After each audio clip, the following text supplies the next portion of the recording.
Az én kis kutyám volt, gyere. Elkezdett így.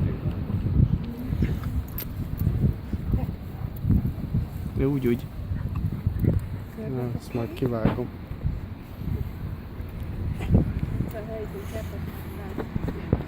Vele semmi gond nincs.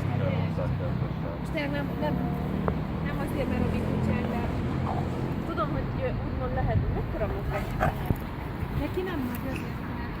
Hát, ha mozogni kell, akkor mozog, de... De egyébként annyira nem is lehet nagyon, mert ugye ugye nagy termetű kutya, azt mivel is úgy érzékeny, hogy azt kicsit, nem kell vele sokalni, de kb. 3 perc múlva lepekszik, és nem bírja. Hát hosszú lombos sétáltak a kutyára, de ezt mi kell vele. Jó, hát ez egy futőrendesen. Tényleg sétálok, az arra van, hogy csak sétálok. De nem, futőrendesen azért, tehát nem kell félni. Csak nem szabad sokat, De nem olyan mondjuk, mint egy vizslakivel 2 órán keresztül tudsz futni. igen, vagy egy helyben ülni és akkor tudni vele. Ezt nem tudom megcsinálni. És marha sokat fut, marha intenzív tempóban. Félre megy, hát van meg a félre. Ugyanakkor Ubi piciket. Ugyanakkor valószínűleg sokkal kevésbé aktív, mint mondjuk ő Hát ő lesz. nagyon...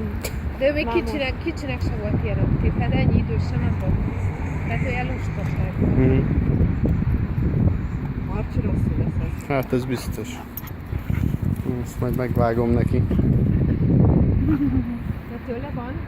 Igen, Tőle van. A Szobi azon Ubi picike helyről ismerős. Majd szerintem dietórát, vagy hiszen milyen dietórát. Igen, mert Majd ezt előre szólok, hogy foggal belecsimpaszkodik, nagyon. igen. Oké. Legfeljebb egyik három. Idis is így teremti le, hogy túl közel megy hozzá. Nézd, be fogok